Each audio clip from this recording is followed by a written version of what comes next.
At the time of this recording, we have only got one game that is postponed in this midweek action around MLS, and unsurprisingly, the only game that is postponed involved with the Colorado Rapids, who just announced yesterday that their next 3 games is going to be postponed because of the fact that they are undergoing this 10-day self-isolation quarantine period. And what that also tells me is that, yeah, there's no way the Rapids are going to make up all the games that they have missed. Like, by the time that they are going to be back in the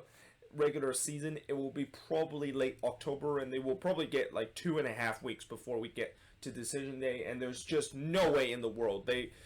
will have 2.5 weeks to play the remaining games that they have on top of all the games that they missed, which I believe they have missed like 7 games so far this season. There's no way they're going to make up in that short amount of period, unless if MLS decided to extend the regular season and push back the playoffs a little bit. But either way, that does brings a lot of question of what exactly MLS is going to do. I have already heard a lot of people saying that MLS should just go with a points per game system, where points per game basically determine who actually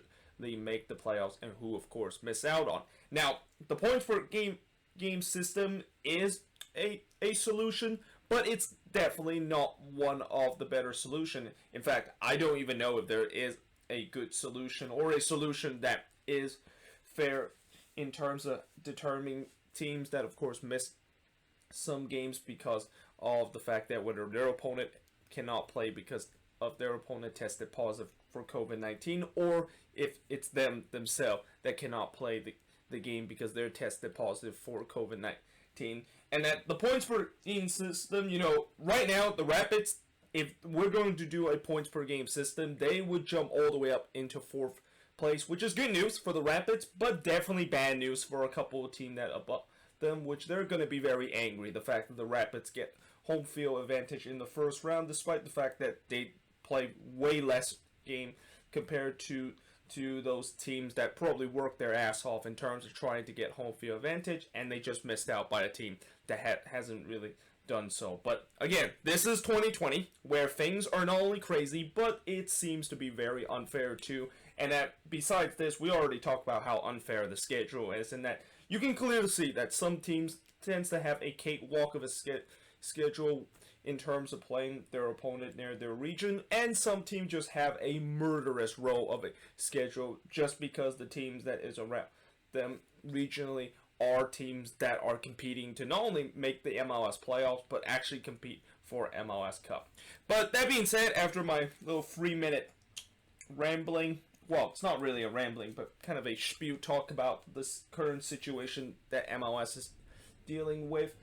let's get into the first game of the Wednesday night action, and there's going to be now 12 games that's going to be happening on Wednesday, which means that once again I'm going to have to deal with some very frustrating things of have to try to keep track of 8 games at the same time, which, as I said many times before, that is probably not going to be possible, because most likely I'm probably only going to get to watch 4 games at a time, and some of the other games I'm just gonna watch the condensed version of it. But the first one between the Montreal Impact versus New England, this game kicks off at 7:30 p.m. Eastern, 4:30 p.m. Pacific. This is one of 4 games that is going to be kicking off around that time, as the Impact has a 6-2-9 record, while New England has a 6-7-4 record. Montreal, of course, lost 2-1 away to Philly, while New England, they won 2-1 away to NYCFC, and away games seems to be their MO this season for New England, because most of their wins this season surprisingly has come on the road compared to their home form. Now, in terms of the head-to-head, in the last match, it was New England winning 3-1 against Montreal at home, and that is the only home victory that they had so far this season. While the previous match, it was a 1-0 win that New England got against Montreal. This one was in the MLS's back tournament. Before that, earlier this season, it was the Impact getting a 2-1 win on the road against New England. Then it was a 0-0 draw between both of these teams, and then it was Montreal getting a 3-0 win against New England. Now, I'm going to say New England's going to win this, not only because of the fact that, as I said, they, for whatever reason, tends to do much better when they're on the road compared to them at home. Montreal is a team that is struggling at home. And it's not surprising the fact that they are struggling because, these Canadian team, I do feel bad for them, the fact that they have to play at a neutral venue for the rest of the season and that they're going to try to have to feel like their neutral venue is pretty much a home game. While the Impact, clearly they don't feel like Red Bull Arena is actually their home stadium, and it kind of feel like it's a road game for them, every single one of them, because I think they have lost all their games so far that they have lost, I believe, 3 games and drawn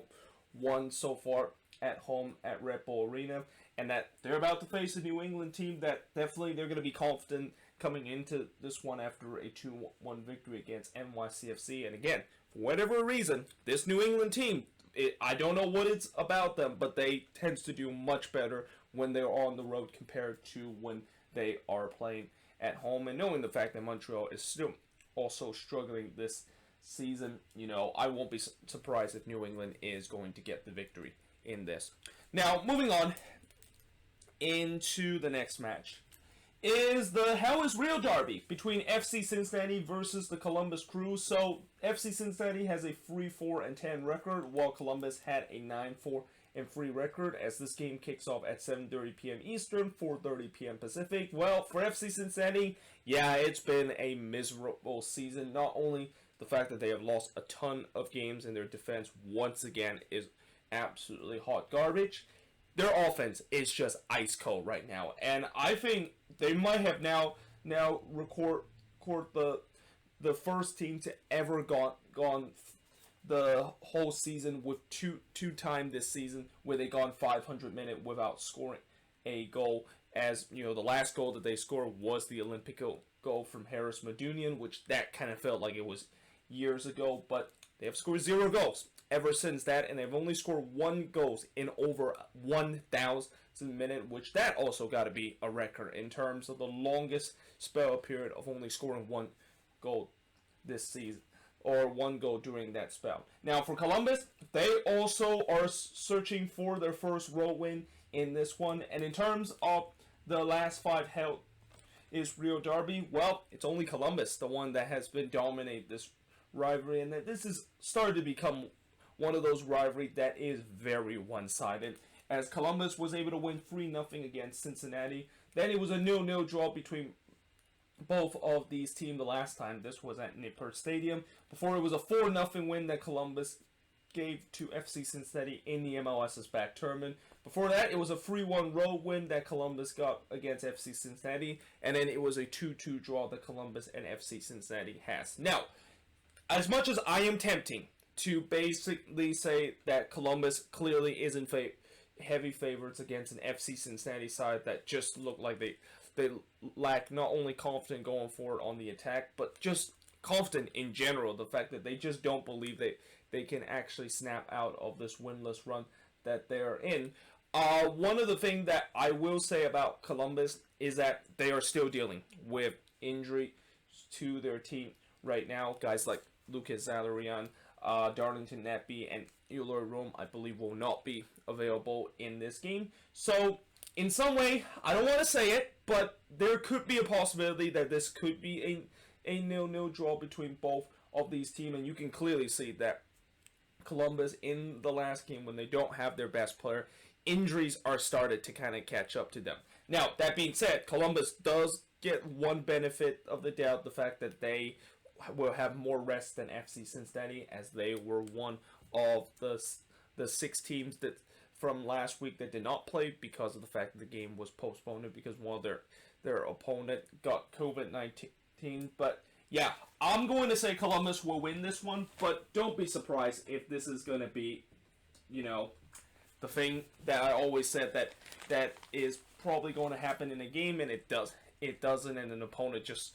scored very early in this game, but you know what I mean about that. Anyway, moving on, in terms of the next match, is going to be Orlando versus NYCFC. So, Orlando City is coming into this game with an 8-6-2 record, while NYCFC has an 8-2-7 record. This game also kicks off at 7:30 p.m. Eastern, 4:30 p.m. Pacific. Orlando, they are still unbeaten in their last 10 games and are looking to extend their club record of 11 games without a loss so far, while NYCFC, of course, lost 2-1 against New England at home. And in terms of the head-to-head battle, Orlando, of course, won the last meeting by winning 3-1 against NYCFC. Then it was a 1-1 draw between both of these teams before it was a 2-2 draw between both of these teams. Then it was NYCFC winning 2-0 against Orlando City, while NYCFC were able to win 3-0 against Orlando City as part of the last 5 head-to-head meeting. Now, for this one, I'm going to say Orlando's going to win this. And, you know,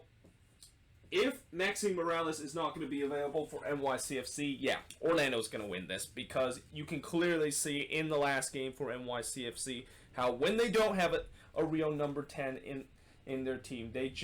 couldn't do anything going for on the attack. And the other thing that I think will give Orlando the advantage, besides the fact that they're playing at home, just like Columbus, they were one of those teams that did not play during the weekend, so they have more of a recovery period compared to NYCFC, where you can also see that in the last game against New England, they looked like they were very retired, and that they're going to once again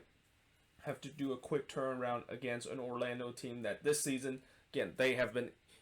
incredible. And what a job Oscar Pereira has done to this team, and the fact that this team looked like, not only the fact that they're going to make the playoffs, as I said many times before, but this team, if they can continue to look like what they've been doing for pretty much doing this unbeaten run, then they are definitely a contender coming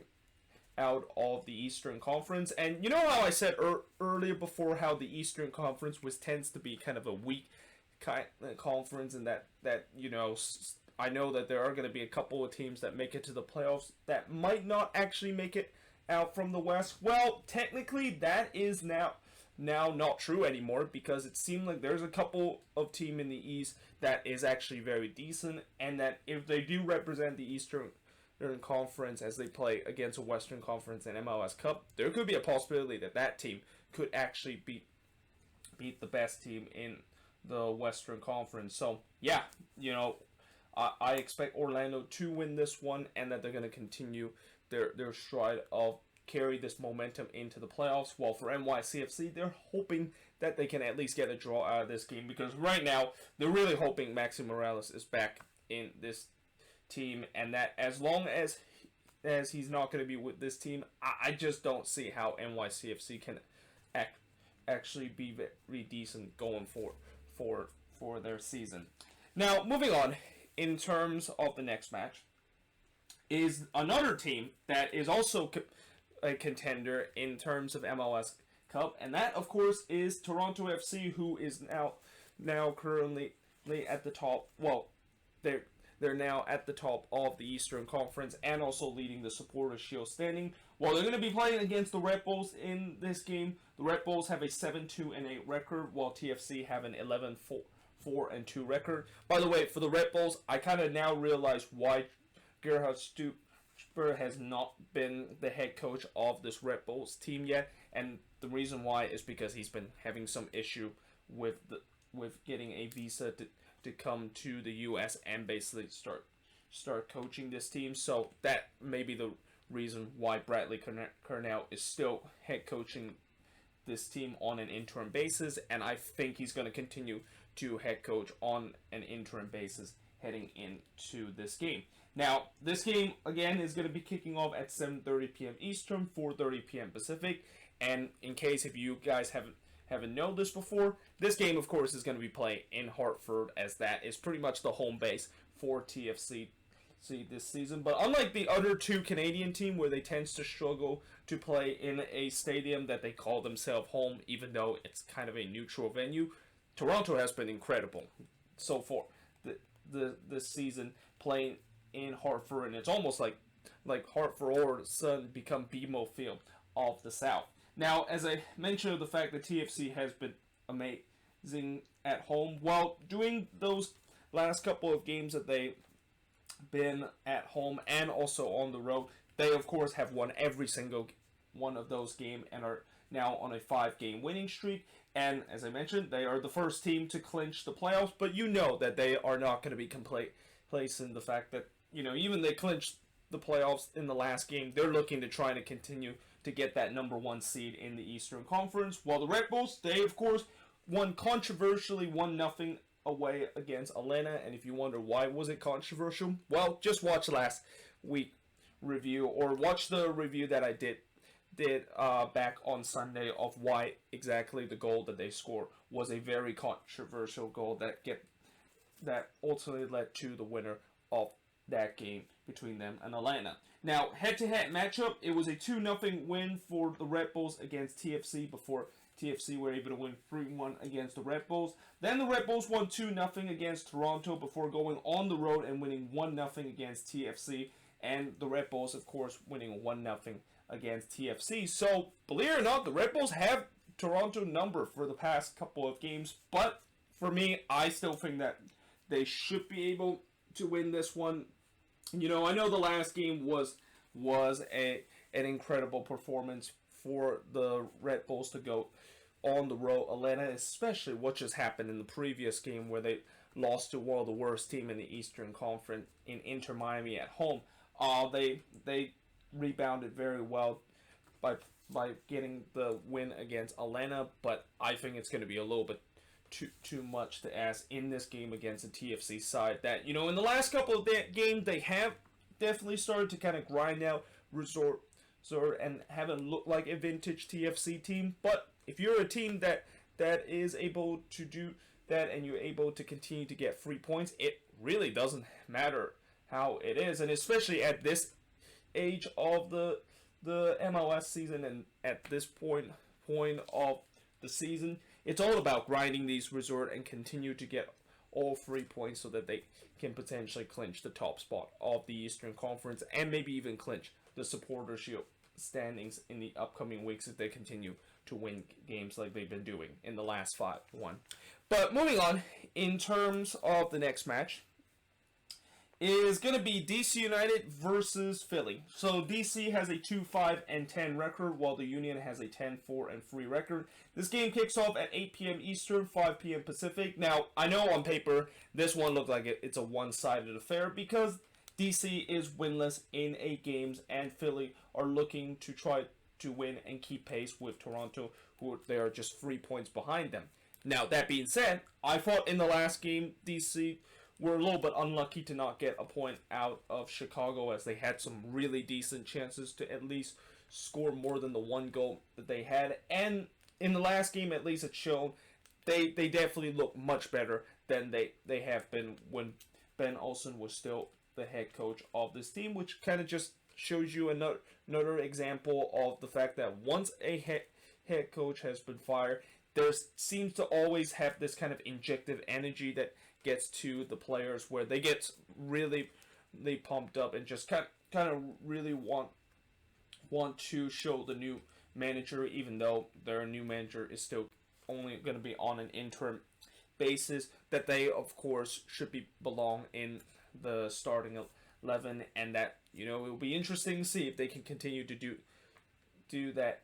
That kind of energy will carry into a Union side that, you know, the Union, I know that they are still also been winning in games, but just like TFC, their last couple of games they had to kind of grind out resort, which maybe kind of also tells me that they might start to get a little bit tired of the fact that they kind of had to grind out resort, and that if it wasn't for Montreal wasn't being very clinical in the last game, Philly probably wouldn't have won the last one against the Impact at home. Now, in the head-to-head matchup, it was a 4-1 win last time that Philly played against DC, while it was a 3-1 win against DC the last time before it was a 5-1 win against DC United, and that this is pretty much the LAFC versus San Jose Earthquakes version of a one-sided affair in the Eastern Conference, where Philly, you know, they have just been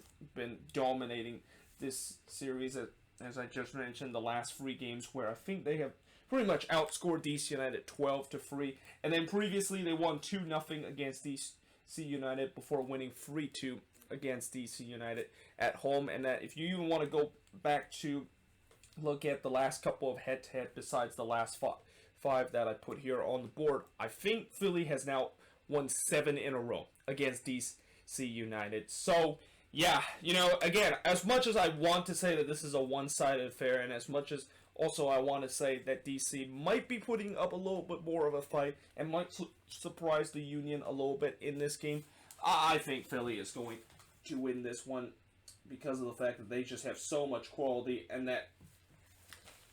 even if they're not going to be at their best in this game, I think they still just have too much to give DC to handle in this game. But you never know. As I said about how this is kind of like the Eastern Conference version of San Jose Earthquakes versus LAFC. Remember that game and how the Quakes were able to pull off a shocking victory against LAFC to finally get themselves their first win after 6 try against LAFC. Well, DC could pull off a surprise win and finally win for the first time in 8 games against the Union, but obviously the Union are probably not going to make sure that that is not going to happen, especially the fact that this is a team that they know that TFC is still winning their games, so that they need to of course try to win their games too, especially the fact that they have a much easier team to face compared to what TFC have to do against the Red Bulls in this one. They need to try to win this game to continue to put pressure on TFC in terms of the top spot in the Eastern Conference. But now moving on into the last game on this board that I'm previewing is the Dynamo against Nashville. So both of these teams played just a week and a half ago, and in that last meeting it was a 1-1 draw between both of these teams. Now this one is going to be at BBVA Compass Stadium, as it's going to be an 8 p.m. Eastern, 5 p.m. Pacific kickoff between both of these teams. Houston have a 4-7-6 record, while Nashville has a 4-6-6 record. The Dynamo, of course, are tied for Colorado for the last spot of the playoffs, but as I said before, if they are going to go with a points per game system, then they will be 1 point behind the Quakes in terms of the last spot of the playoffs, and that the Quakes would be in that 8th and pretty much on that bubble in terms of being the last team to make it out the Western Conference. Now, for Nashville, they are also in a dogfight in terms of trying to get the last spot in the Eastern Conference, as they are tied with Atlanta for the last spot of the playoffs. And as I mentioned before, in terms of the head-to-head battle, it was a 1-1 draw between both of them in their first ever meeting. And, something tells me I think this could be potentially a draw, but, it all depends on if Houston, of course, are able to do well at home. I mean, this season, Houston has been kind of a mixed bag at home, which is kind of interesting considering the fact that they always tends to be a team that is very good at home. But, since they've been kind of a mixed bag, and the fact that in the last couple of games they have really struggled, it will be interesting to see how they, of course, will play in this one, whereas they're going to be playing against a Nashville team that, they're going to be disappointed that they lost that one against SKC, despite the fact that that was the first time ever they took the lead and had the first goal that was scored in the game, and then unable to get anything out of it. They're going to look to try to get at least a draw out of this game. Whereas Houston, the other thing that is a little bit troubling for the Dynamo in this game is that they are gonna be traveling all the way back from Miami to play a home game against Nashville. And it's kind of weird, the fact that the Dynamo has to go all the way to Miami just 3 days ago. Consider, MLS have tried their best to minimize in terms of the amount of travel that teams have done, but the Dynamo, they made like almost a 2,000-mile trip down to Miami. And if there's any inter-conference matchup, I wouldn't expect the fact that an inter-conference matchup would be between a team in Texas against a team in Florida. It would be more, I would think, in terms of the inter-conference matchup, would be kind of like the last one where Nashville and Sporting KC are playing together, because in terms of regional-wise, they are relatively close, but it didn't make any sense why the Dynamo had to go all the way to Miami to play an inter-conference matchup. But again, that's just how the league schedule their games. As much as I know Dynamo fans are going to complain about that, there's nothing I can really say about it. And the fact that, as I said, this season it seemed like there's a lot of unfairness going on, and unfortunately, that's just going to be one of the things that if you're a Dynamo fan, as much as you hate to see that happen, you're just going to have to deal with, because a lot of teams are dealing with some very unfair thing that has happened this season. But that being said, I am now going to switch the board and look at the last 6 games that's going to be happening in this midweek action around MLS. But yeah, moving on, in terms of the next match, is Miami. They are playing against Atlanta United, and remember a couple of weeks ago where Inter Miami have lost 3 in a row, and things kind of look a little bit bleak, and that it looked like they weren't going to make the playoffs? Well, they've won back-to-back games ever since that, and because of winning back-to-back games, they're now back in the hunt of the playoff contention, and they're only 1 point behind Atlanta, who's actually right now owns the last spot in the Eastern Conference playoff, and that they lost 1-0, albeit controversially, against the New York Red Bulls, and it's actually not away. They actually lost them at home at Mercedes-Benz Stadium. Now, just like the last match where I talked about Nashville and Houston had a lot of playoff stake, this is another game that has a lot of playoff stake, and that in terms of the last 3 head-to-head meeting, as this is going to be the 4th meeting between both of these teams, well, if you're Inter Miami, you're probably happy the fact that you're playing Atlanta, and that I definitely get why there's a lot of confidence that they can make it 3 in a row in terms of their winning streak, because in the last game they were able to get their first ever road win, or in the last meeting they were able to get their first ever road win in franchise history by winning 2-1 on the road against Atlanta. Then it was a 2-1 win at home against Atlanta before it was a 0-0 draw between both of these teams in their first ever meeting. And like I said, because of the fact that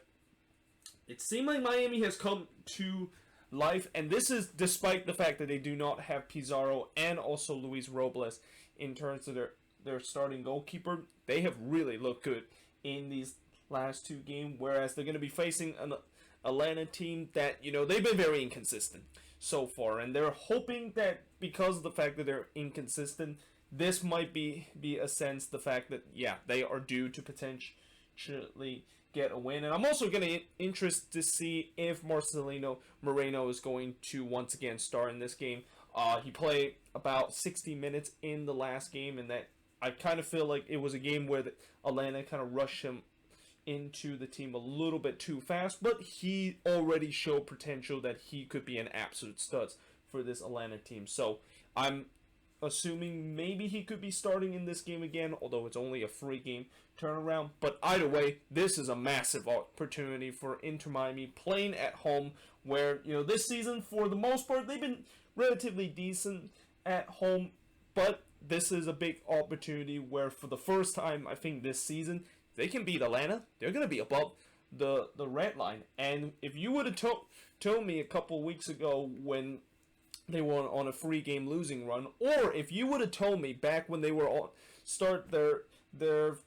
inaugural season with 5 straight losses that they are now in a position of making the playoffs, I probably would have laughed at you with the way how things were going with Inter Miami. But right now, this is what the Eastern Conference is, and this is why I said before, you're really never out of the playoff race. I mean, unless you are really doing very bad, which unfortunately there are a couple of teams in the East are doing very bad. I'm looking at you, FC Cincinnati and DC United. But other than that, you're really never out of the playoff contention, and that I have a feeling in terms of the Eastern Conference race, and this goes with the Western Conference race too, the playoff position that is in the last couple of spots between both conferences can really determine heading into the final day. But this is a big opportunity for Inter Miami to get themselves above the red line and potentially get another win against a team that they might be a rival in terms of trying to get those last couple of spots in the Eastern Conference. Now, moving on in terms of the next match. Speaking of playoff position, the Chicago Fire is another team that is battling for those last couple of spots, as they're currently in 9th place in the Eastern Conference and with a record that is 5-4-8 against a Minnesota team that has a record of 6-5-5, and this game is going to be 8 p.m. Eastern, 5 p.m. Pacific kickoff. Minnesota, of course, have lost once only this season at home, but in some way I feel like they should have not lost any game this season, and that only loss that they suffered was the first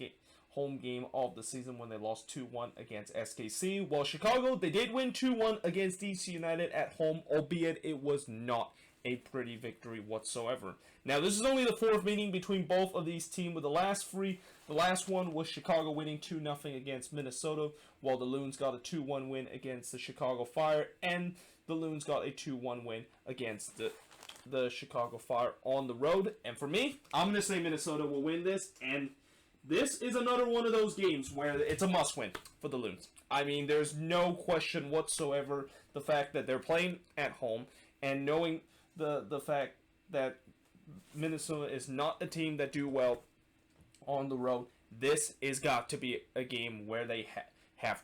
to win if they're expected to not only make the playoffs, but maybe think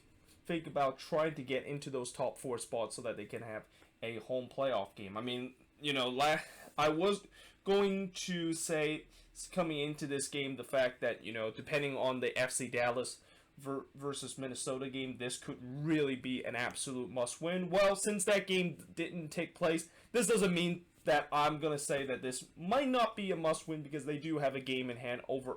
other team. No, this is a must-win for the Loons, especially against a Chicago team that's been very inconsistent this season, and a team that don't do well when they're playing on the road. And since Chicago did get a win in the last game, you know what that means. They're probably going to be losing the next one. So there's no excuse for Minnesota to not win this game. And again, I know we have injuries riddled with our team, and I'm really hoping that Ozzie Alonso is back with this team sooner or later, because Jan Greguš, congratulations to his national team moving into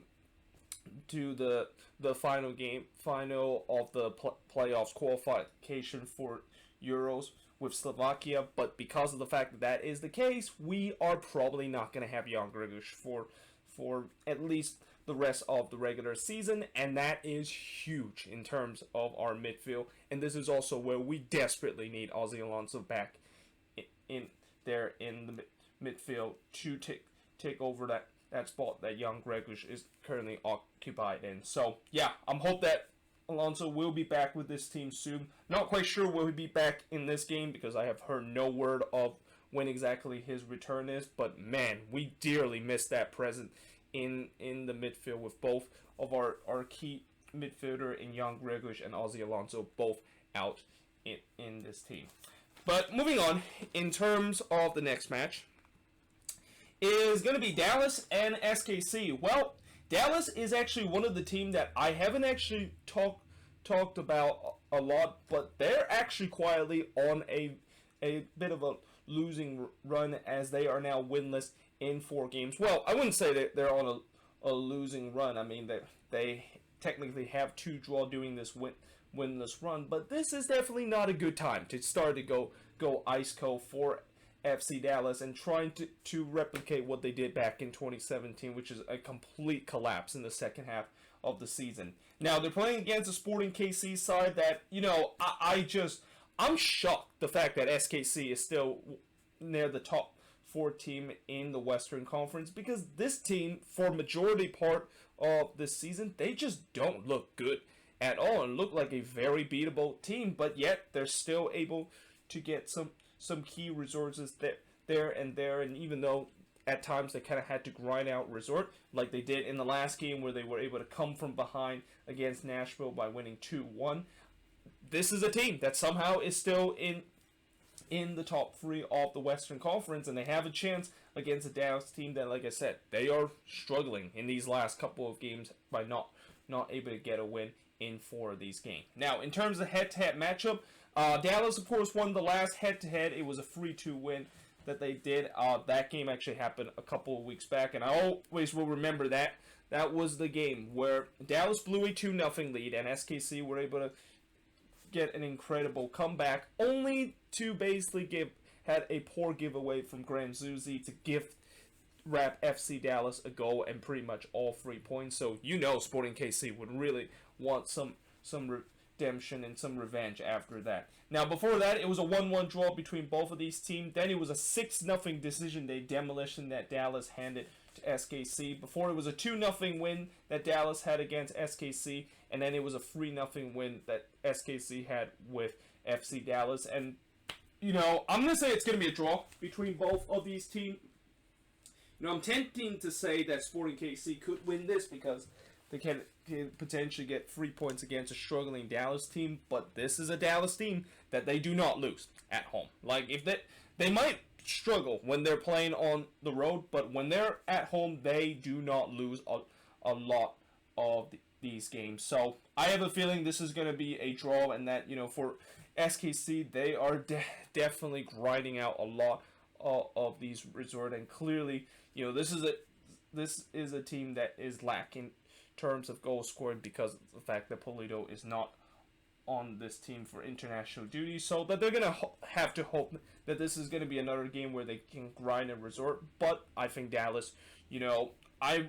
think they could potentially get a win if their attacking gets going again, but I'm going to say it's going to be a draw between both of these teams. But moving on, in terms of the next match, is RSL versus the Portland Timbers, and, well, both of these teams seems to head into the opposite direction. But that being said, this is also a matchup where I think it's a trap game for the Portland Timbers, because while the Timbers have now won 5 in a row after that victory against the Quakes back on Sunday with a 3-0 win, they're about to play an RSL team that, yes, they have lost 3 in a row and are winless in 4 games, including in the last game was probably one of their lowest moment this season by losing 2-1 on the road against the Vancouver Whitecaps. And oh, by the way, this game kicks off at 9:30 p.m. Eastern, 6:30 p.m. Pacific. Portland, knowing the fact that they have a game coming up this weekend against LAFC at home, which is definitely a very big game for them, and knowing the fact that they have also a bit of short rest, this could be a game that it can be very easy for Portland to lose their concentration, and the fact that they could drop points against RSL. Now, that being said, this is also a game where I expect Giovanni Savarese to really put a reserve team, which also kind of tells me that maybe Portland might not actually get a reserve in this game, because if they're just going to put their reserve squad against an RSL team that is desperate in terms of getting points. Like Freddy Juarez, he's got to look at this game, even though if it is a tough game for them as they play against the team that's tied with Seattle at the top of the Western Conference. This is a game that they have to win if they want to get themselves back into the playoff race, where it's starting to quickly slip on them with the way that they're on this winless run. But as it is the case in the Eastern Conference, where the playoff race is tight, as I said, the Western Conference, the playoff race is really tight too, with the Quakes and Colorado owning the 7th and 8th spot, but they're only 2 points ahead of the likes of RSL and 1 point ahead of the likes of the Vancouver Whitecaps and the Houston Dynamo. So yeah, this is a game that RSL is going, you know, if they see that Portland does put a reserve team, they need to capitalize and potentially win this game. But I'm going to say it's going to be a draw between both of these games. And that, you know, I don't want to say this is a throwaway game for Portland, because, you know, I'm pretty sure Savarese wants to win every single game and want to go toe-to-toe with Seattle to get that top spot so that they can get playoffs throughout the throughout the majority part of the playoffs. And that it seemed like if you want to go to MLS Cup, it could either be coming down to you have to travel to Portland or go to Seattle to get to MLS Cup. But this is also a game where it's a good opportunity for his team to put a little bit of a reserve squad against a relatively weak but also a desperate RSL team that needs to get at least something in this game so that they can get back into the playoff race. Now, moving on in terms of the next match, and speaking of desperation and playoff race and also trap game, this is another one of those where the Vancouver Whitecaps play against LAFC, and for LAFC, it's also a trap game for them because, you know, they of course got a big victory last week against Seattle, and certainly an emotional win to consider the fact that they were super depleted coming into this game, and even more depleted the fact that they lost Marc-Anthony Kaye, which I have heard no word of what exactly his injury